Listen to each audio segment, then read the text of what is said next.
for a bit to go see this Megadeth movie.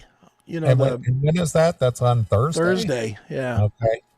Thursday, I'm going to go see the Megadeth thing and do the album preview, I guess, which from all accounts, I have not heard it yet, but a lot of people I know have and say that it blows. So, Well, I mean, just the example songs we've heard, we're not too impressed with them. yeah, I know this. I know Jimmy K from the Metal Voice, who I do trust his opinion pretty much. And he's basically saying it's bad on the Super Collider level. And I'm like, ooh. not liking hearing that. But we'll see. I'll judge it for myself this week. We'll figure. I'm sure we'll feature some of it next week because I think it comes out on Friday. So Well, I would think so. I mean, they're debuting it on Thursday, so yeah, I imagine it's got to be ready to be released. mm-hmm. For public consumption. Yeah. But based on the couple of songs we've heard, it doesn't really. Yeah, it hasn't wowed us. That's for sure. Yeah, it's just not. If that's the best you have to release as your first couple of singles, I'm like, Yeah, it's not real intriguing so far. So cool cover. I'll say that the cover looks cool. All right. With the Vic Rattlehead that's on fire in the white suit, that does look pretty cool. But sadly, I think that's when the coolness ends. The cover's cool. Yeah, it's great cover, great art.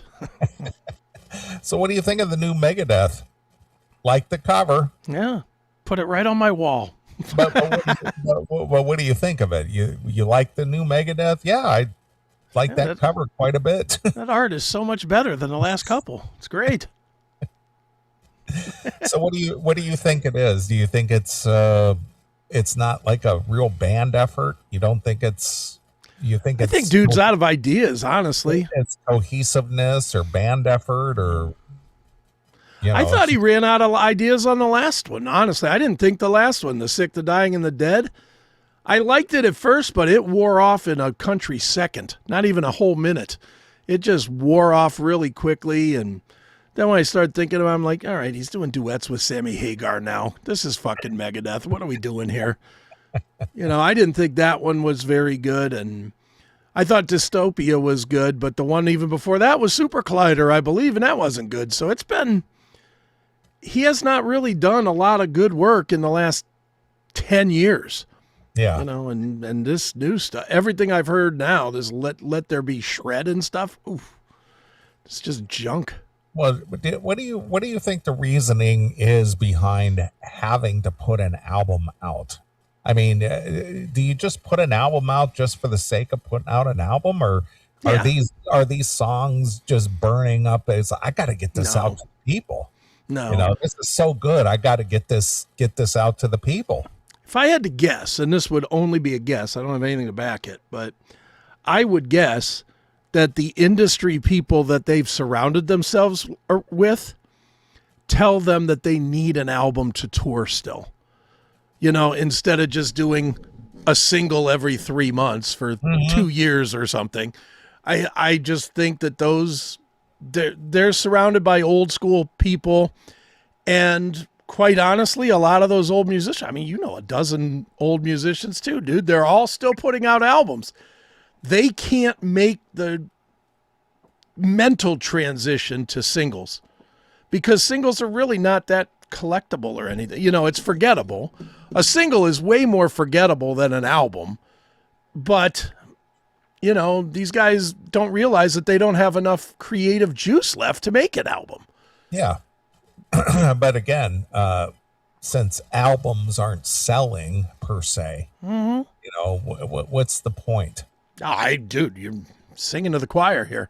We've been talking about this for the last 15 years about, why are you still putting out a full length album? Yeah. I mean, dude, you are definitely preaching to the choir, and unfortunately you're preaching in a better voice than most of them are recording with. So, dude, this new, I mean, the Megadeth does not need to be an album. If anything, and I've thought this for a long time, release 2 songs and a cover. If you want to do that, do a 3-song little EP thing, 2 new songs, 1 cover, Wait 6 months, do it again. That'll keep people interested. That'd keep them interested more than a single. I don't think I don't know where the magic line is. I don't think singles are very good either.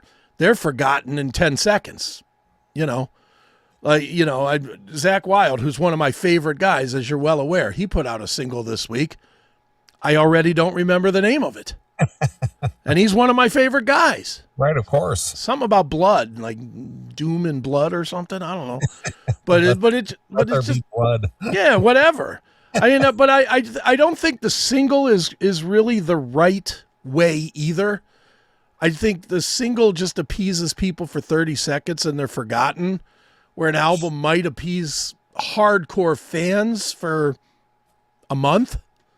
I don't know what the answer is. The answer might just be that it's dead. It's done. Yeah, it's just over. It's just done. Stop creating new music because no one gives a shit anyway. If you haven't hit it by now, you're pretty much not going to, at least in this genre of music. Maybe in rap or something, you can still do albums or singles that impact or something, but I don't think in this world. It's like our buddies in Red Rain released an EP this week, a live EP. Is anybody going to notice? No, they've been working on that, or they've had that, in the can for a while. Mm-hmm. They basically had somebody had recorded their show. I don't know if it was like a soundboard recording but the early recording that I heard was a very ambient thing. Mm-hmm. And what, the songs that he shared with me, and this is not a knock on Red Rain. I'm just talking about the recording. Mm-hmm. My John Bush recordings were way better. And that was off my iPhone. Off your phone, right? But they were just like, we're going to release this as a live EP thing. And I was just like, are you going to be able to clean that up at all, or kind of make that, because it was just a very ambient thing, mm-hmm. And it just was not, to me, it wasn't worthy of releasing, but he said that they were going to, mix it and all this other stuff. I'm just like, yeah, okay, I know David Ivory mixed it. So mm-hmm. maybe David Ivory did some magic to it. I don't know. I mean, I listened to it and it sounded all right. I mean, I didn't listen to it on like a great stereo or anything. I just kind of turned it on and let it play through. I was like, hey, look at this. Not this way. Recorded yet again. Great.